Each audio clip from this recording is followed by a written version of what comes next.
Səbəb 2003-cü illə bağlı çoxlu suallar var. Bir sualda özetləməyə çalışacağım. Ağa Abdullaoğlu deyir, Azadlıq Radiosunun işdən sonra proqramının qonağı olan İsa Qəmbər, Xəlici İsmailin İsa bəy 16 oktyabr 2003-cü ildə haradaydı? Sualına cavab olaraq partiyanın qərargahında olduğunu bildirdi. 2003-cü ilin 16 oktyabr tarixində ANS evində açıqlama verən İsa Qəmbər isə prosesləri evdə kofe içə TV-dən izlədiyini bildirmişdi. Hansı İsa Qəmbər daha səmimidir? Bu 2003-cü il olaylarından, məhz həmin günlə bağlı bir neçə sual var, amma əsasən budur ki, niyə 15 oktyabrda qərargahda oldu İsa Qəmbər, 15 oktyabrdan sonra evdən çıxmadı. Hətta bir sual da var ki, o bununla bağlıdır. 2003-cü il 15 oktyabr axşamı Müsavat qərargahına gələn ABŞ-ın Azərbaycanda o zamanki səfiri Rino Harniş ona nə dedi ki, səhəri gün millət başsız qaldı və İsa Qəmbər 5-10 gün ortada görünmür. Yəni, bunlar hamısı ya məlumatsızlıqdan irəli gəlir, ya da ki, hansısa bir şəkildə elə bil ki, bu mövzunu sistemləşdirib mənə qarşı, müsavata qarşı, müxalifətə qarşı istifadə etmək istəyən mərkəzlərin ssenarisi əsasında bu yalanlar genişlənir, artır. Və bunlar, yəni ona görə mən deyirəm ki, sualları təkrar edəcək ki, mən konkret faktlara münasibət edirəm. 15 oktyabrda Harniş Müsavat qərargahına gəlməyib. Mənə də maraqlı gəldi.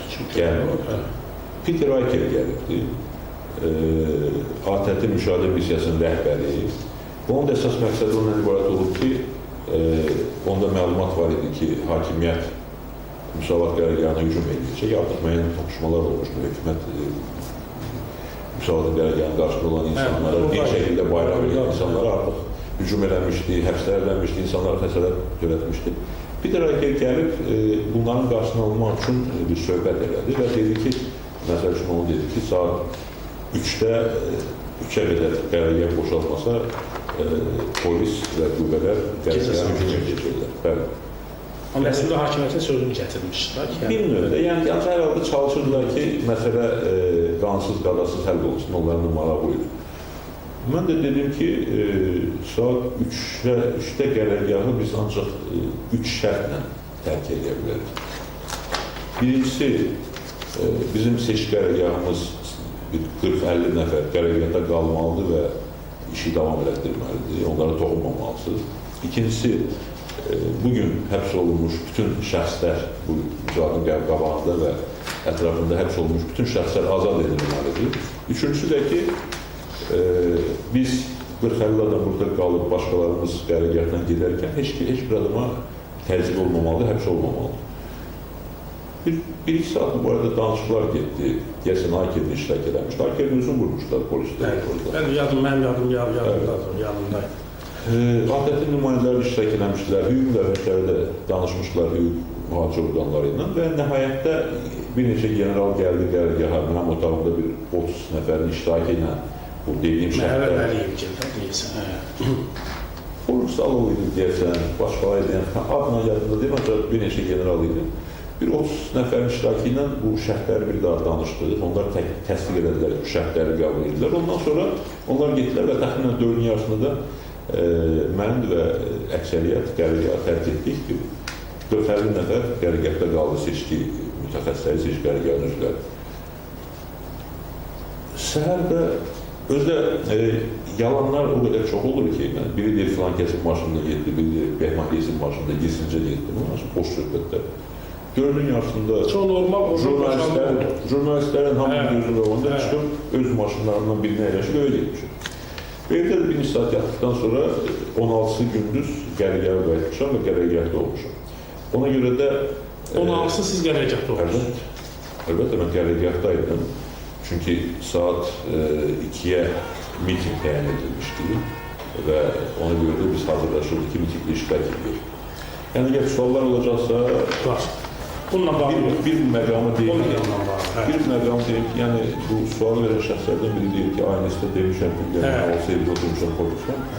Bilmirəm, yəni əgər elə bir şey varsa bizə də göstərsinlər, görək ANS-də nə vaxt kim oturubdur. Çünki mənim elə bir söhbətim olmayıb. Sadəcə olaraq hakimiyyət istəyirdi ki, mən 16-sından sonra Azərbaycanı tərk edeyim gedim. Mən isə faktiki 2-3 həftə ev həbsində qaldım. Bütün mühafizəçilər, mənimlə birlikdə olan şəxslər, sürücülər ki, onların maşınlarından istifadə edildiyi həmin günlər, demək ki, hamısı nəf tərəfdir.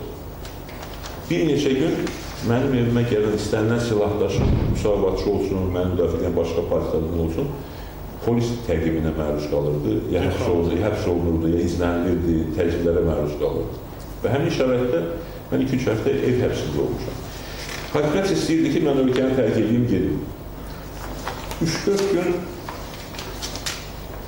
ATƏT-in müşahidə missiyasının bir qrup üzvü mənim evimdə post qurdular ki, və polislər, jurnalistlər genəlliklə soruşan nəyə oturmuşsunuz? Deyirlər ki, biz İsa Qəmbərin necə həbs olunacağını müşahidə eləmək istedik. ATƏT-in müşahidəçisiyik, bizim bu mandatımız var.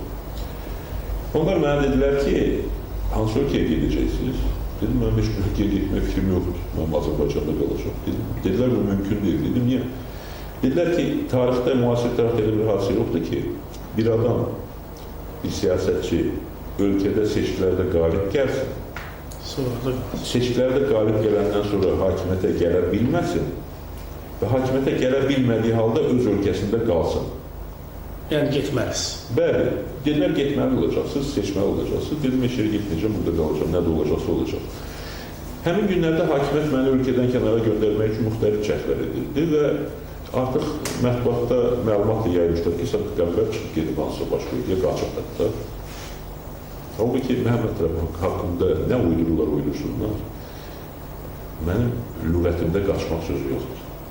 Və mənim bioqrafiyamda da qaçmaq faktı yoxdur. Və həmin vaxtda da bunu yazırdılar. Jurnalistlərdən biri zəng eləyəndə mən cavab verdim. Soruşdular ki, bəs hansı ölkədə hardasınız? Dedim, bu Bakıdayım. Hardasınız? Dedim, evimdəyim. Niyə iyisiz? Yoruldum bu sonlarda. Deniz kofe için. Dedim, çay içirim. Kofe yok, çay içirim. İndi bunu qoşub düzəldirlər ki, orada meydanda miting edilmiş, İsa Qəmbər evində oturub çay içirmiş. Belə mənasız şairlər, mənasız böhtanlar heç nəyə dəyişməyəcək. Ancaq onu deyən insanları qeyri-ciddi insan kimi göstərir. Və onu tirajlayanları qeyri-ciddi insan kimi göstərir. Zülfüqar Savaş soruşur ki, jurnalist dostumuz deyil, 2003-cü il olsaydı, İsa Qəmbər nə edərdi? İndiki İsa Qəmbər 2003-ə olsaydı nə edərdi? Çox çətin sualdır. Çünki mahiyyət üzrə çətin ki, ciddi dəyişikliklər edərdim. Ancaq taktiki baxımdan bəzi addımları fərqli atmaq mümkün idi.